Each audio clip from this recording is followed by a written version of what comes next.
Welcome back to Methanol Madness presented by Ruapuna Speedway. It's a fun one tonight as we set our eyes forward to Ruapuna Speed Week, happening April 4th, 5th, 10th and 12th. AJ, it's been a while between episodes, but as we kick off into Speed Week, there's obviously a lot to look forward to. Yeah, huge amount to look forward to, and it's been certainly a long time between drinks, but what a way to finish the season, eh? Absolutely, and I think everyone's really looking forward to it as well. Now, in what would normally be the time for our Concut crash of the week, instead tonight we're going to take the time to share the Kevin Ban Recovery Donations page with you instead. As many of you know, at our last meeting on March 8th, this event ended up being cancelled after a pretty nasty sprint car incident involving Kevin Ban. He suffered burns and was transported to Auckland's Middlemore Hospital for treatment. Of course, we want to express our best wishes towards the Ban family as they now navigate these challenging times in his recovery. AJ, the Give a Little page for the family has raised almost $25,000 in just over 2 weeks, a true showing of the Speedway community coming together. Yeah, very much so. And, it's sort of like when one gets hurt, everyone sort of feels it. And what an amazing rallying around. And it's not only based in Christchurch, some of the support from around the country has been phenomenal. There was quite a collection up at Kiki from the New Zealand Sprint Car Championship, and it shows the strength of the Speedway community as such. Take on one, you take on all, and the supporters likewise. We all support our brothers and sisters in the game. And if you would like to jump on to that donations page, we do encourage people to get behind the cause. We'll include a link to the page in the show description of tonight's episode, or you can visit givealittle.co.nz and search Support Kevin's Recovery is the name of the fundraiser there for the family. And moving on to our Ruapuna Speedway review of the week. Out of respect for Kevin and his family and everyone involved on March 8th, we're choosing to not share any video content from our last meeting. But there were several other large events happening around the country over the last month that we do get to discuss. And that includes starting with the New Zealand Sprint Car Champs that took place in Kiki just a few weeks ago. And after a handful of sprint car feature wins to his name, including one in America, carrying the Midget 3NZ for back-to-back seasons as well, Max Guilford finally got it done, picking up his first national championship. AJ, what an achievement for him and his family.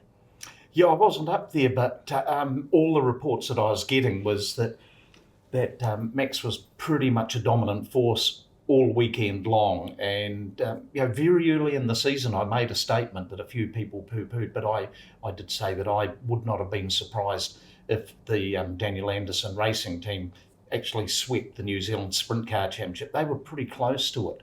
But what an outstanding run for Max, and I think he is not only sort of advanced his driving by going to the States last year, but coming back and driving for a New Zealand team. And I think the secret weapon of that team is Joel Myers' mechanical prowess and his understanding of suspension settings and shock absorbers and so on. Dan gives a very good foundation, but I think that Joel, his involvement has actually been a big benefit to the Daniel Anderson team and to Max Guilford. And I'm absolutely stoked for Max. Good Christchurch club member, so we'll take that, but what an outstanding result. Yeah, it certainly didn't come easy either for those of you that missed the clip that was floating around on social media. He actually spun out with just a couple of laps to go, but had to race back against Daniel Thomas at his home track of Kiki and passed him coming up to the checkered flag. So a massive achievement there with Daniel Thomas picking up the 2NZ as well, and then Joel Myers Jr. in third place there. A massive achievement for the Daniel Anderson racing team, AJ, as you just alluded to there, but obviously a massive effort for a lot of our guys that headed up to Kiki as well. Yeah, really good, solid performance from our local guys. Just going back to Daniel Thomas, I think they just about would have blown the fence down with the ovation, because Daniel Thomas, he's been a great supporter of Ruapuna through the years, but he's just one hell of a nice guy. And no one would have begrudged him if he actually had have won that, I feel. But our local guys, we've had this sense, mainly through the competition that the Hydraulic War of the Wings brings, is that our South Island guys are far better prepared for it. They know what racing on the edge is all about. And, Matt Levisage, certainly one of the really unlucky ones. He was sort of sitting pretty for a really good qualifying spot in the feature. Conarangi likewise. Our guys are not that far away. Caleb Bourne making the feature. How good, and it was a very strong field that they had assembled at Kiki. Neutral territory, so for most of them, probably with the exception of 3 or 4 of the whole entry list, they weren't that used to Kiki and its environment and what the place brings. But yeah, our guys are close. To run through some of the official results there of where our Christchurch registered drivers ended up there. As AJ just alluded to there, Levisage had to pull out of the A main due to damage to his sump after a heat race incident. Conarangi also ended up scratching the feature, just playing on the air side of caution with a sore back after a heat race incident as well.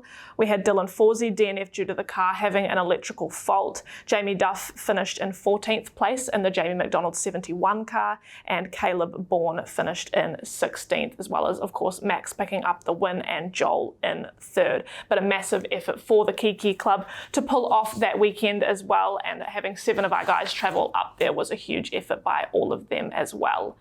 Following that was the supposed final meeting of Western Springs, which we haven't really touched on a whole lot since the announcement was made late last year, but the devastating loss to Speedway has truly been felt through the waves, AJ, but Auckland understood the assignment and packed the stadium out on that 22nd meeting.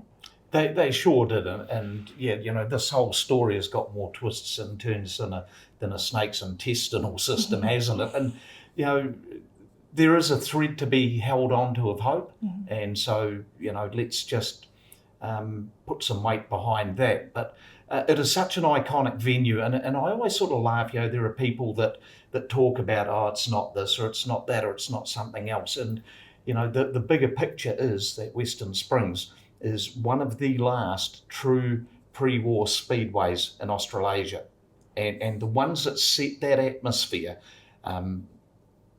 There was the Sydney Showgrounds, the Brisbane Exhibition, and there was Claremont over in Australia, all big old showgrounds, and they were outstanding venues that were capable of creating an atmosphere. And you arrived there and it had an aura about it. Western Springs was the New Zealand equivalent of that, and with all due respect to Palmerston North, take away the stock car teams, and it's just another track, so to speak, although it's got a very old history. But Western Springs, it was the amphitheatre setting, it was the history, it was the 4 or 5, in some places 6 generations of family that have gone there. It's their ritual, and man, I hope there is a way of it continuing. Everyone wants the fight for it, but it's got to be a fair fight. And the crowd up there, a little bit more than you'd see at a corner dairy in a lifetime, let alone over a week. So, it could, if it's gone, it's a hell of a loss, and it will impact on us down here without doubt with the open wheel community. All our guys want to go and race at Western Springs. It's a bucket list thing. Yeah. And so, it will be a telling blow if it's gone.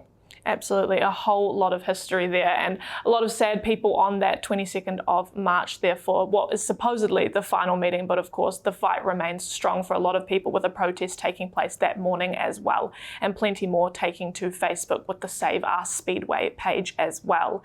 But marking the 96 years of Western Springs, they also hosted a 96-lap midget race that featured retired or legends, as they called them, AJ, or people that had never driven midgets before, giving them the opportunity to get behind the wheel at Western Springs. There was a large variety of drivers that took to those qualifying laps there. We had our very own Ben Morgan up there, obviously in the 45C Graham Hill roofing car, which was great to see them make the trip back up there again, and his car owner Glenn Milroy got to get back behind the wheel for those qualifying laps. Yeah, it's sort of like a story come true, or a dream come true, isn't it? Because Glenn was a very, very handy midget car driver, and the support that Ben gets through Graham Hill roofing is phenomenal, and it's actually launched a bit of a platform that he can build on. And clearly they understood the situation, they understood the history of the event as such and the importance of it, and he went up there and he ran very well, and it's one of those things, it's a win-win for him. And I'm actually picking Ben to be one of the absolute stars of Speed Week. But aside from that, what a great concept, putting some of these past names and so on and behind the cars. I would have loved to have been up there to have seen, Inslee tearing around there. I can't remember which of the brothers it was, but you know, they just get in there and do it, and it's got that history. And so, you know, Joel Myers never driven a midget car, so that gave someone a bit of a head start, didn't it? Yeah, absolutely. It was very interesting to see the variety of how people attacked it. There was TQ drivers in midgets. There was people that have been out of midgets for quite a few decades. There was people that have just been retired. But it was cool for us to see some of the people that we might be a little bit more familiar with as well, with Neville Basley getting back behind the wheel as well. So there was a great variety up there. And obviously it worked out in their favour of everyone supporting the event and getting behind it. And it turned out to be quite the spectacle. Yeah, 96 laps too, you know, like the advantage that you gain very early with a good time is negated pretty quickly. 96 laps, that's a marathon, and you know, they had the pit stop in the middle and so on. So some of the guys really got into the spirit, and the Baz actually in his driving day, man, he used to haul around Western Springs very, very well, and I think he grabbed a couple of feature wins up there too. So yeah, how good for Neville Basley to get up there and have a go. And some of those other names, Wayne Green, for example, you know, quite a car owner who's supported Ruapuna very well. Yeah, Greenie would probably have been very green, I would imagine, but good on him, and what an opportunity. Great concept. Great to see the focus being on the history of the midget class up there as well. But we had most of our sprint car guys stay up there for this meeting after Kiki as well. Joel Myers Jr. won the sprint car feature with Max in second, with a 1-2 finish for Daniel Anderson racing there. Jamie Duff ended up in 7th in what would be his last meeting in the J-Max 71 sprint car. Matthew Levisage ended up in 9th, and Connor Rangi in 14th. We also had Malachi Webb, Lockie Brett and Caden Barker representing the C and the TQ class across the month of March as well, with a few podiums between them. Barker took out the Central Series, which was run across several tracks in the North Island, with Malachi Webb coming home in 3rd overall for that series as well. And Lockie Brett finished P5 in the final night at the Springs. A massive achievement for those guys as well. Obviously, Malachi and Lockie just brand new to the class, AJ, and already stamping their foot on it. Yeah, those 3 young guys, but putting Caden Barker into the mix too, they absolutely are the future of TQ racing in this country. You know, already you've got Jeremy Webb talking about these young guys are starting to really push us along and so on. And, you know, you just look at Malachi Webb, and, you know, he hasn't got that many laps behind him in a TQ, and he's a phenomenal talent. And going up north is just going to work absolute wonders for his career, and it establishes his name with, you know, car builders and manufacturers and so on. They know all about this kid. And he's got 2 chances at Speed Week to pick up his first feature win as well at Ruapuna, which I'm sure he will be looking to do amongst the rest of the stacked field for those guys as well. Then moving on to Elsmere's meeting, they hosted the CTRA New Zealand Quarter Midget title and the South Island Modified Sprint title. Christchurch Quarter Midget drivers Jackson Clark and Ryan Gallagher finished in 2nd and 3rd respectively in that New Zealand title, and the South Island Modified Sprint title was won by Harry McIntyre. 2nd place went to Jaden Fraser and 3rd place to Connie Mackay. Her first podium in the class, AJ. Great result for Connie. Oh, brilliant, isn't it? And you know, Connie's one of those drivers that sort of goes the extra yard trying to get the publicity for the sport and so on, and all those little things count. And yeah, I was absolutely stoked when I saw Connie's name there in the result sheet, and I thought, you know, that is good. And you know, the modified sprints have had a tough season this year. The racing has been very cutthroat. It's been hard fought, and man, are they tenacious. So, you know, to park it into the podium spot for any driver at any of those meetings is one heck of an achievement, because the competition is breathing down everyone's neck. Certainly is a very competitive class at the moment, and of course this will all play into Speed Week, where they race 3 of the 4 nights, which we will preview very shortly. But it is now time to give away the 10 single adult passes to tomorrow night's event with our Share and Win giveaway. The 10 winners for this week's giveaway are Mark Bell, Rebecca Sanford, Brendan Cooper, Kerry Mitchell, Melissa Milne, Bailey Spires, Deborah Smith, Jack Richardson, Jacinta Charlesworth and Anita Curry. Congratulations to those 10. You have picked up a single adult pass to tomorrow night's meeting, which is of course the first night of Speed Week, which we're now going to preview with the Ranch Bar and Grill preview of the week. AJ, it's all come down to this finally, our final 4 meetings of the Ruapuna Speedway season. Yeah, Speed Week is something really special, isn't it? It's sort of become the gathering of the clan, and the thing I'm really looking forward to are the midget cars. Super strong field. Yeah, we don't have Aaron Hodgson, we don't have Michael Pickens, we don't have Brad Mosen, who have been really good supporters of Ruapuna for such a long time. They've got bigger fish to fry over in Australia, but 22 odd midget cars and a good number of them local. That is just so good, and it's going to be a very, very competitive field. And what an opportunity also. Regan Tyler going to be running the Peter Honeybell car. That's only just come out in the last day or two. So very competitive. And there's actually, the field doesn't look as though it's got one person that's just going to turn up and clean up. Big opportunity for the local guys to really sort of show where they're at. So we're going to do our best now to cover all of the events that we have coming up over the next 4 meetings. Of course, Speed Week, the whole premise behind it, 4 meetings in 8 days right at Ruapuna Speedway, starting with this Friday, April 4th, which we have a new event, 2 new events, the Speed Week Sprint Car Shootout and the Rocky 23, both being put on the program for the first time. AJ, both of these events with similar formats, with the qualifying, true American style qualifying, an invert in the heat race, and then a dash and a feature. It'll be very interesting to see how this one plays out and how this plays into the hands of some of our guys that have obviously wanting to put their name on this one. Yeah, I think the sprint car guys will be at an advantage running the time trials because it's sort of part of the Hydrolink War of the Wings program. So they know how vital it is for the midget car guys. They may do time trials once a year. The Rocky 23, in memory of Gordon Roxbury, one of the real stalwarts of the Speedway, not only midget car racing at Ruapuna. And it is good to sort of be able to remember some of these iconic competitors and so on. And they will all want their name on the trophy, and there's some pretty decent prize money up for grabs too. Sprint cars, a smaller field than I think we probably expected, but it's still stacked. When you've got Jonathan Allard, when you've got Joel Myers there for starters, how good Ben Matthews put his name on the Eliminator last year, bringing the sprint car down this year. And it's going to be ferocious. It really is. There's going to be some very good racing. And the World of Outlaw format as such, you've got to be on point all night long. Very interested to see how this plays out, providing all of the action from night 1. Also happening on Friday night is the quarter midget best pairs and the modified sprint best pairs as well. So lots of features happening that night as well to get the week started off strong.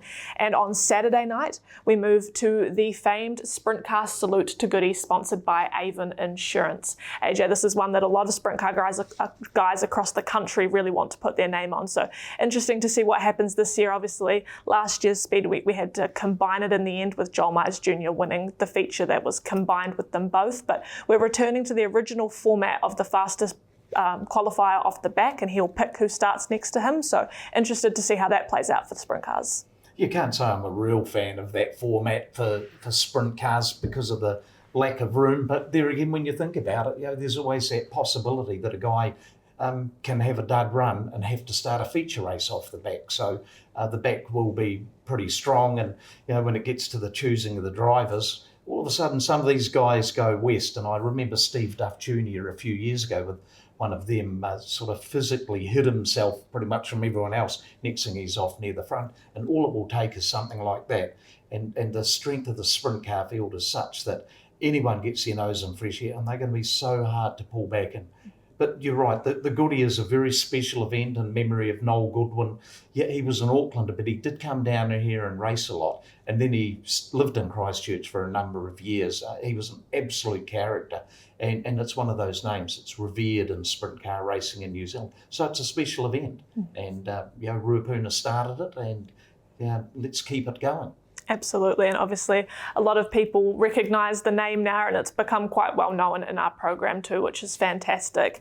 In the opposite kind of way, the Midget Eliminator is a new event that we started for Speed Week last year, running a similar format with the fastest qualifier starting in last position, and they pick who starts next to them. The difference for this one, AJ, they drop off every 5 laps or so with a 10-lap dash to the end. Obviously pretty unique, but a fun way to spice things up and keep everybody on their toes. Obviously, you don't want to be in those last 4 positions come that 5-lap turnaround. Yeah, helter-skelter stuff. And for the guys at the back, it sort of breeds a little bit of strategy, doesn't it? And for them, it's important that they make up as much ground as they quickly can. But also, the smart guys, if I was the top qualifier and had to start off the back, I would pick someone that I know I've got a better than even chance of passing. And, because they've just got to make up that ground so quickly. So, yeah, it's going to be a race of 5 halves if you can have such a thing. So much strategy. And, last year's Eliminator was an absolute belter of a race. So, yeah, let's see how this one plays out. Yeah, of course, Ben Matthews in the sprint car won't be able to defend his Eliminator, but we've got Trent Way, who podiumed last year as well. And of course, plenty of our guys want to put their name on it as well and show up the North Islanders that are making their way down. Also happening on Saturday is the K&T Drainage and Value Cars Warehouse fireworks display, which fireworks displays are very popular at the Speedway, and we've got lots of people that are very eager to come and buying their tickets online. So we're looking forward to having that one take place, as well as we've got free face painting as well happening inside the stadium, so there really is something for everyone. That night as well, this weekend, they've also got the Quarter Midget series which is happening, so that'll be another thing for them to compete for. AJ, there's obviously lots going on with the best pairs and the series. We've also got modified sprints racing on Saturday night and the TQ best pairs as well. So much going on for the support classes as well. Obviously quite a few of these having to be shrunk into this week now with the cancellation of the last meeting, but it's really just amped up the elevation of the entire event for all of our classes. Yeah, and I think what it also does, it gives that opportunity where some of the, let's call them support classes, actually will feel a little more in tune with being a big player when it comes to Speed Week. And it is a celebration of Speedway. Let's make no pretense that it's not, because that's what it is. We are celebrating Speedway, and we're celebrating all the classes, and she's going to have to be all hands to the pump, isn't it? And the fireworks display. So looking forward to that, because we often get feedback that the people that do provide our fireworks put on one of the absolute best shows in the South Island. So, it's always a good family thing, isn't it? And just to clarify, I think I had them the wrong way around the first time. So the Quarter Midget series is Friday night, and Saturday night is their best pairs event as well, in conjunction with the TQ best pairs. But that wraps up the first weekend of Speed Week, which gives the teams and drivers a few days break to do some maintenance on the car, repair any damage that they need to, and get back to it on Thursday night, which is arguably the 2 biggest shows, AJ, with a lot more on the line. So Thursday night will be night 1 of the R&R Duff Sprint Car Gold Cup and the Graham Hill Roofing Midget Gold Cup, alongside night 1 of the Smith Racing Wingless Sprint V6 Rumble. Lots of points collecting to happen on Thursday night for all of those classes, AJ. Yeah, exactly. The Midget Car Gold Cup is something that's been set into the calendar, and let's let it sort of grow and get some history behind it. The sprint car ones are now up to like episode 23 or something like that. So both of those classes, they are big events. You want that in your CV. The Ruapuna Rumble is quite possibly the New Zealand Championship equivalent for the wingless sprints. And 33 cars or something? It's going to be absolute mayhem out there. And the wingless sprints have shown that when they're in numbers, the racing is just absolutely superb. So watch for some early battles, because some of those guys just play for keeps. And whilst they are all points racing on Thursday night, the big feature of that night will actually be the Avon Assurance Modified Sprint Clay Cup. AJ, this one was obviously slightly delayed into a later part of the season, but nevertheless the entry list is looking very strong, with Jaden Fraser obviously looking to defend his title there for that one, but lots happening, and as we spoke on earlier, it's a very competitive class at the moment. Yeah, and looking at the entry form or entry list, it looks like we've got a North Island mini sprint coming down down to have a go too. So again, that opportunity to sort of show that the alignment between the classes isn't that too far apart. Jaden Fraser, he's sort of been the form horse, hasn't he? And I think the little bit of a break created, sort of unfortunately will have played into his hands a little bit too, because that was one heck of a tumble he took at Ruapuna, in February, and it would have taken some getting over. Definitely. So then we move on to Friday night, which is not a racing event, but it is the Herrick Creek Distillery Front End Challenge. AJ, this has turned into quite something to put in the calendar, as we've run this several years now, obviously with the involvement of Steve Duff putting this together initially and now being hosted at the Ruapuna Speedway Club Rooms this year and sponsored by Herrick Creek. It should be an awesome event, just a chance for people to get involved and see some behind the scenes of the drivers and of course the competition as well. Yeah, big night for the crew members as well, isn't it? We shine the spotlight more so on them, even though most of the drivers do tend to get a little bit involved. And it's a bit of a work of art, changing the front end out of a sprint car and putting another one back in as quickly as you can. And, it starts off as a little bit of a friendly banter, but by God, they're competitive, those guys. And, it's just one of those opportunities for the public to come along and mix and mingle with drivers, with pit crews, with speedway identities and so on. And the club room's perfect place to have it. So looking forward to a big night on that Friday. And of course, it's all in prelude to the Saturday night, which is the finale of the Ruapuna Speedway season. We will, of course, crown our Gold Cup champions and the Wingless Rumble champion, as well as bring another round of fireworks displays in conjunction with the Melrose Motorsport TQ20. AJ, a great way to end the season with lots on the line. Yeah, lots on the line right across the board, topped by the fireworks. Why would you want to be anywhere else? It's just going to be an epic sort of week of racing, and Ruapuna knows how to turn up the wick on these big nights.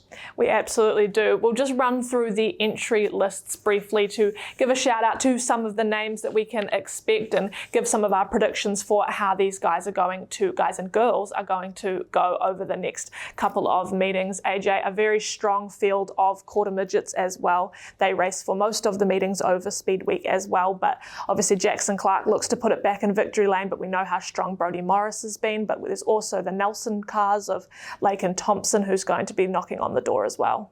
Yeah, and Taylor Martin too. I'm really impressed with the performance of Taylor this year, and it looks like he's going to be out of the quarter midget sooner rather than later, but the quarter midgets have proven to be an absolute sort of top-notch breeding ground for good speedway drivers, and you just have to marvel at the skills that these kids have got. It's outstanding.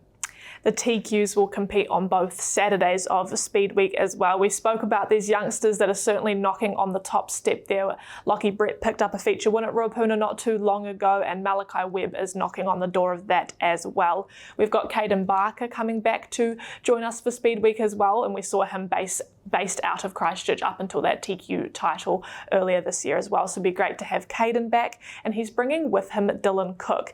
Dylan brought an American over to race his TQ in the North Island for a majority of the season, AJ, and obviously we saw Dylan have some pretty bad luck at the New Zealand title, but it'd be great to have him join the field. He's got a good reputation too, and it's a very strong field of TQs, and what an opportunity for the sort of old hands like Scott Bailey and so on to go out there.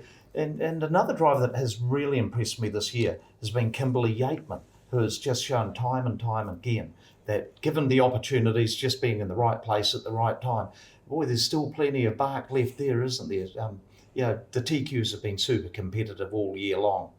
Absolutely. The modified sprint's another really competitive class, as AJ just spoke about earlier. The North Island mini sprint driver headed down is actually 3NZ in the class. Nathan Jeffries joins them for Speed Week. Liam Astle, we know, is incredibly strong, and running double duty with the TQ and the modified sprint over Speed Week is Caden Barker, AJ. He headed over to America and has raced some winged cars over there of the micro variety, which is somewhat similar to our modified sprint class, AJ. So looking to get some wing laps here in New Zealand. It'd be interesting to see how that double duty plays out for Caden. Yeah, I did read that he was a little disappointed with the American campaign in the wing cars because things just didn't quite pan out. But he's one of those kids who's so naturally talented. He's going to be a cat among the pigeons in this modified sprint field. Absolutely, and with Harry McIntyre picking up a feature win at Elsmere just a couple of weeks ago as well, he's certainly looking to be in fine form coming into these few meetings as well.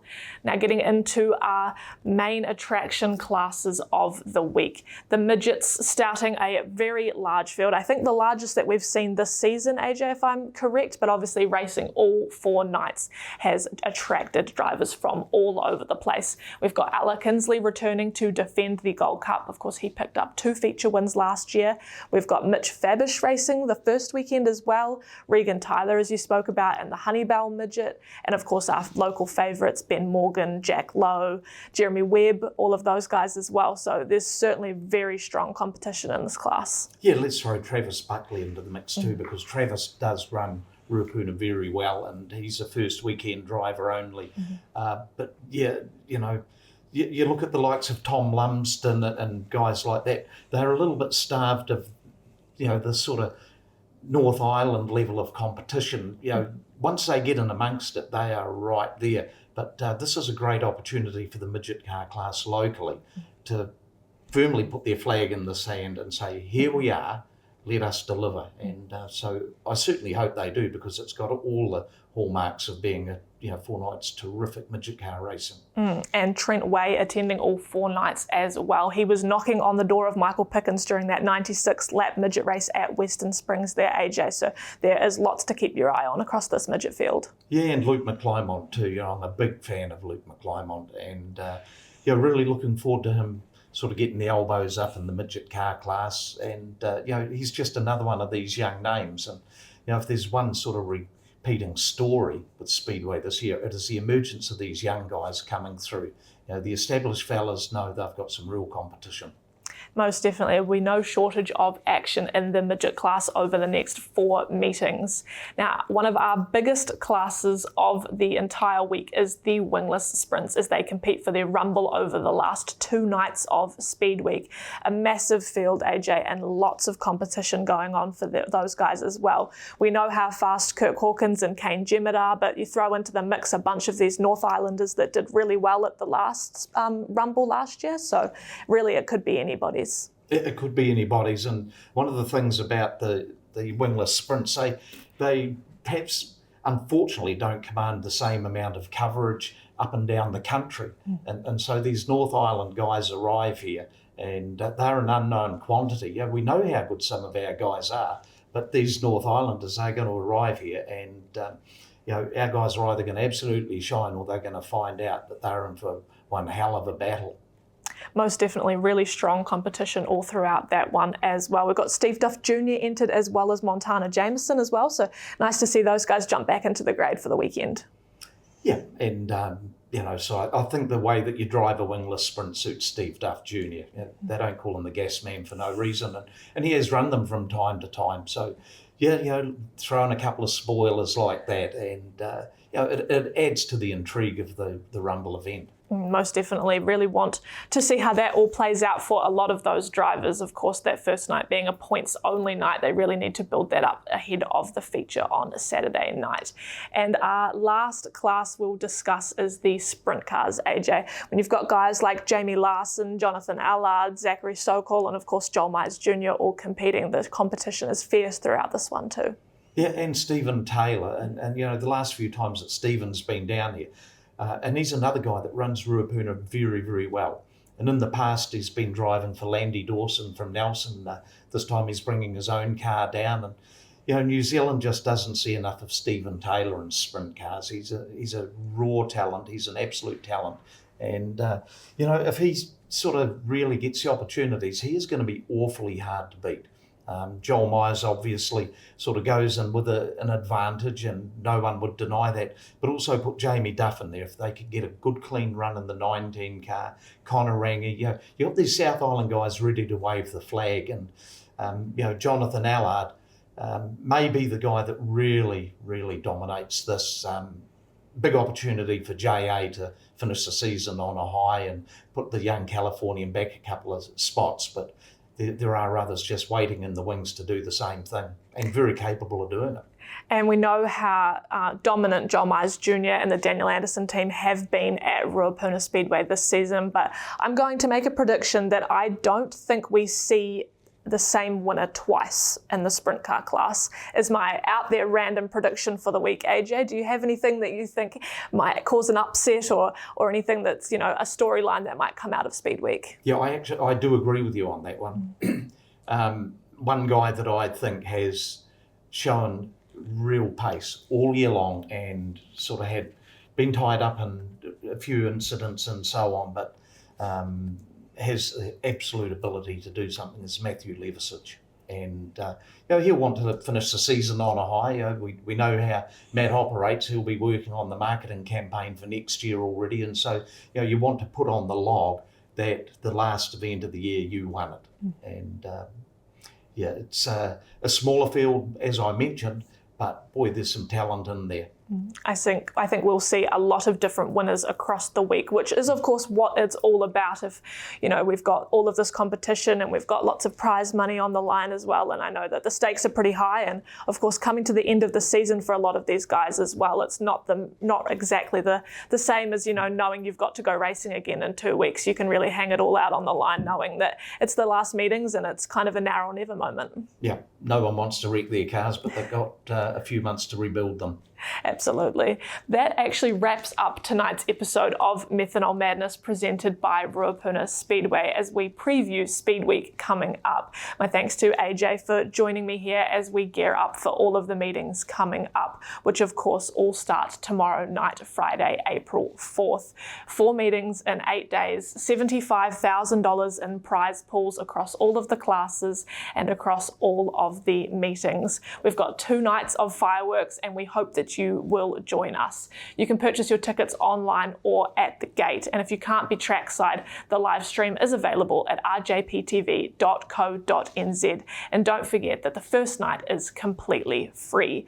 We'll be back next week live from the Front End Challenge on Friday night, but until then, keep your foot up it.